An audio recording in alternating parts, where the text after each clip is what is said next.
Hi hello నమస్తే. నేను మీ కట్ట కార్తీక్. ఆంధ్రప్రదేశ్‌లో జరిగినటువంటి 2 గ్రాడ్యుయేట్ ఎమ్మెల్సీ ఎన్నికల్లో కూడా కూటమే గెలిసింది. రెండిటికి 2 కూడా కూటమి కైవసం చేసుకుంది. టీడీపీ అభ్యర్థిగా ఉన్నటువంటి ఆళ్లపాటి రాజేంద్ర ప్రసాద్ కృష్ణా, గుంటూరు గ్రాడ్యుయేట్ ఎమ్మెల్సీ అభ్యర్థిగా ఆయన పోటీ చేశారు. ఆయన భారీ మెజార్టీతోటి గెలవడం జరిగింది.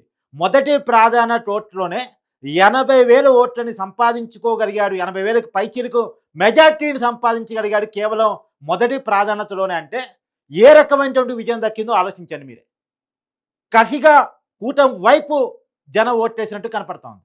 ఈవెన్ దో ఉభయ గోదావరి జిల్లాలో కూడా కూటమి అభ్యర్థిగా పోటీ చేసినటువంటి రాజశేఖర్‌కి భారీ మెజార్టీని అప్పజెప్పి గెలిపించారు అక్కడ గ్రాడ్యుయేట్స్.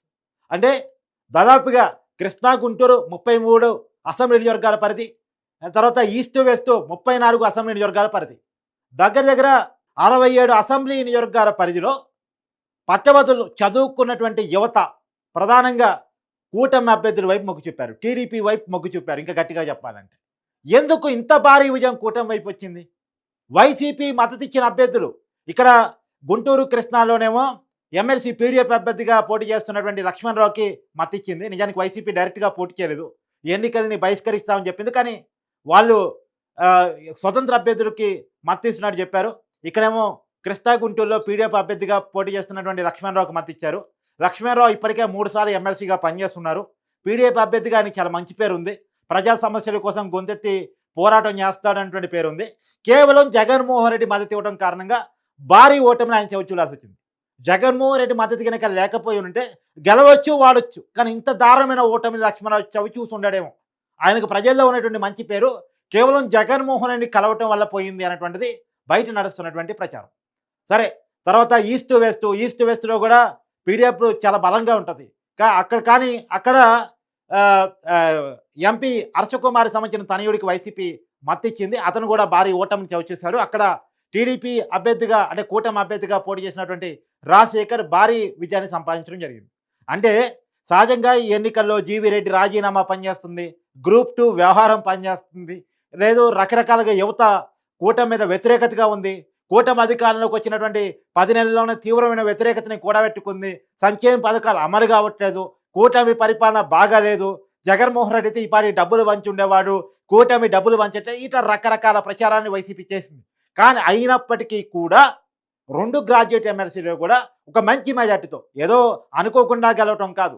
కృష్ణా, గుంటూరు అయితే చెప్తున్నాను కదా, మొదటి ప్రాధాన్యత ఓట్లలోనే 80,000కు పైగా మెజార్టీ వచ్చింది.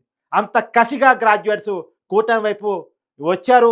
టీడీపీ అభ్యర్థి అనేటువంటి ఆళ్లపాటి రాజాకు ఓట్లేశారంటే దీన్ని బట్టి మనం అర్థం చేసుకోవాలి ఆంధ్రప్రదేశ్ మూడ్ ఎలా ఉంది అనేటువంటి పొలిటికల్ మూడ్ ఎలా ఉంది అనేటువంటిది. నిన్న కూడా మనం వాళ్ళ పేపర్‌లో గాని, వాళ్ళ ఛానెల్‌లో గాని చూసాం. ఒక ఉత్తరాంధ్ర టీచర్స్ ఎమ్మెల్సీకి సంబంధించి గాదె శ్రీనివాసన్ నాయుడు పీఆర్‌టీయూ క్యాండిడేట్ గెలిస్తే, ఆ పీఆర్‌టీయూ క్యాండిడేట్ కూటమి అభ్యర్థి కాదు. కూటమి అభ్యర్థి ఓడిపోయి కూటమి అభ్యర్థి మీద గాదె శ్రీనివాసన్ నాయుడు గెలిచాడు అని చెప్పేసి పెద్ద ఎత్తున ప్రచారం చేసే ప్రయత్నం చేసింది. కానీ ఒక విషయం మనం ఇక్కడ గమనించాలి. ఉత్తరాంధ్ర టీచర్స్ ఎమ్మెల్సీలో కూడా ఇద్దరు అభ్యర్థులకి కూటమి సపోర్ట్ చేసింది. మొదటి అంటే డైరెక్ట్‌గా టీచర్స్ ఎమ్మెల్సీ. అంటే ప్రభుత్వ ఉద్యోగులు టీచర్స్‌గా ఉన్నటువంటి వాళ్ళు పోటీ చేసినటువంటి ఎమ్మెల్సీ. అది కేవలం teachers vote bank 20,000 vote bank మాత్రమే. 22,000 ఓట్ బ్యాంక్ కరెక్ట్‌గా చెప్పాలంటే 22,000 ఓట్ బ్యాంకు మాత్రమే ఉన్నటువంటి ఎమ్మెల్సీ. ఆ 22,000 ఓట్లలో కూడా దాదాపుగా కూటమి ఇద్దరికి మద్దతిచ్చింది. UTF క్యాండిడేట్‌కి YCP మద్దతిచ్చింది. కానీ యూటీఎఫ్ క్యాండిడేట్ కేవలం 5,000 మెజార్టీనే మొదటి ప్రాధాన్యత సంపాదించుకున్నారు. ఓడిపోవటం జరిగింది. దారుణమైనటువంటి ఓటమి వైసీపీ మద్దతిచ్చినటువంటి క్యాండిడేట్‌కి రావటం జరిగింది. కూటమి మద్దతిచ్చినటువంటి అభ్యర్థులు నంబర్ 1, నంబర్ 2 స్థానాల్లో ఉన్నారు. నంబర్ 1 అభ్యర్థిని విజయస్తుడిగా అంటే గెలిచినట్టుగా ప్రకటిస్తారు కాబట్టి గాదె శ్రీనివాసనాయుడు గెలిచినట్టు ప్రకటించారు. ఎందుకంటే ఎమ్మెల్సీ ఎన్నికల్లో 50 కంటే ఎక్కువ ఓట్లు రావాలి. 50% కంటే ఎక్కువ ఓట్లు రావాలి.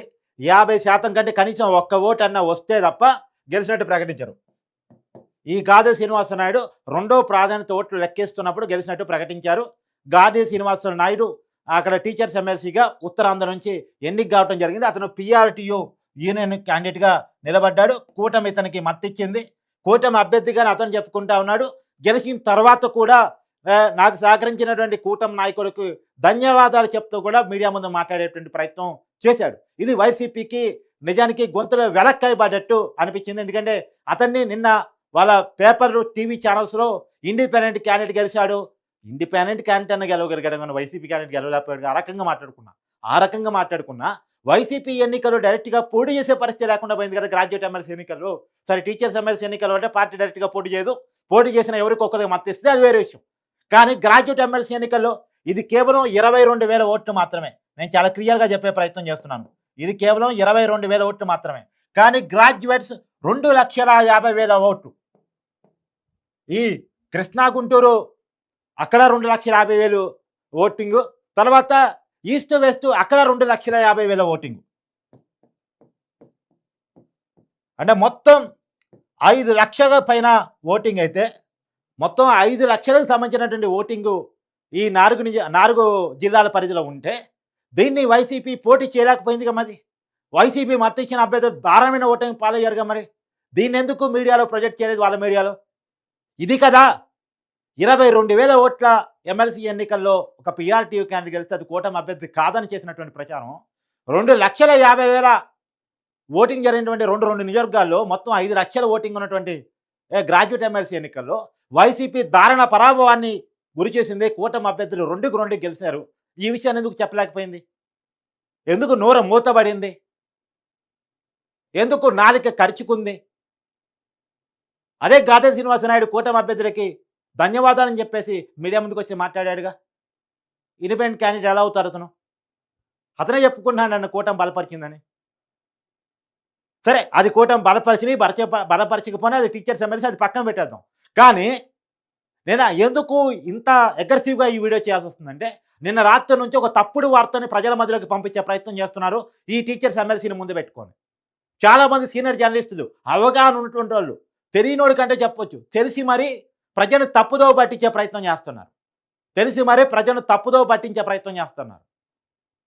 తెలుసు వాళ్ళకి టీచర్స్ ఎమ్మెల్సీ ఏంది, గ్రాడ్యుయేట్ ఎమ్మెల్సీ ఏంది, గ్రాడ్యుయేట్ ఎమ్మెల్సీలో ఎవరు ఓటింగ్ వేస్తారు, టీచర్స్ ఎమ్మెల్సీలో ఎవరు ఓటింగ్ వేస్తారు, ఇక్కడ ఓటింగ్ ఎంత, అక్కడ ఓటింగ్ ఎంత, అక్కడ ఎవరు గెలిచారు, ఇక్కడ ఎవరు గెలిచారు, ఇక్కడ అభ్యర్థులు ఎవరు, అక్కడ అభ్యర్థులు ఎవరు తెలుసు.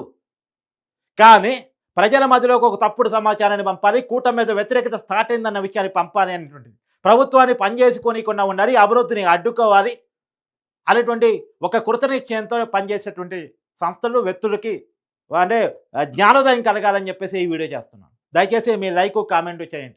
ఎందుకంటే ఈ సమాజంలోకి పోవాలి. ఒక తప్పుడు సమాచారాన్ని ఇంకేస్ చేద్దాం అనుకున్నటువంటి ఒక తప్పుడు రాతలు, వాతలు, మాటలు చెప్తున్నటువంటి వాళ్ళకి కనువిప్పు కలిగేలా దయచేసి ఈ వీడియోని ప్రమోట్ చేయండి. సరే ఏది ఏమైనా నేను చెప్పదలుచుకుంది ఏంటంటే 2 గ్రాడ్యుయేట్ ఎమ్మెల్సీలు కూడా, ఒక దాంట్లో ఆలపాటి రాజా, ఇంకో దాంట్లో రాజశేఖర్ బ్రహ్మాండమైనటువంటి విజయాన్ని సాధించడం జరిగింది. టీచర్స్ ఎమ్మెల్సీలో మాత్రం పీఆర్టీయూ క్యాండిడేట్ గాదె శ్రీనివాసనాయుడు గెలవడం జరిగింది. ఈ 2 గ్రాడ్యుయేట్స్ ప్రధానంగా చాలా పెద్ద షూస్ ఓటింగ్ జరిగినటువంటి ఈ 2 గ్రాడ్యుయేట్ ఎమ్మెల్సీ స్థానాల్లో కూటమి గెలవటం అనేది ప్రజలు ఇంకా కూటమి వైపే ఉన్నారు 10 నెలల కాలంలో. కాకపోతే కూటమి దీని నుంచి తీసుకోవాల్సింది ఏంటంటే, వాళ్ళు ఎంత కమిటెడ్‌గా ఓట్లేశారో అంత కమిటెడ్‌గా వాళ్ళ కోసం కూటమి ప్రభుత్వం అంకితమై పనిచేయాలి. వాళ్ళకి ఇచ్చినటువంటి హామీలను నెరవేర్చుకునేటువంటి ప్రయత్నం చేయాలి. ఇప్పటికీ కూటమి వైపు చాలా ఆశలతో ప్రజలున్నారు. పాత ప్రభుత్వం ఏదో చేయలేదు, ఈ ప్రభుత్వం ఇంకేదో చేస్తుంది అని ఒక నమ్మకంతో ఉన్నారు. ఆ నమ్మకాన్ని వమ్ము చేయకుండా ప్రజల కోసం నిలబడి పనిచేయాలని చెప్పేసి నేను బలంగా కోరుకుంటున్నాను. కోరుకోవడమే కాదు, డిమాండ్ కూడా చేస్తున్నాను.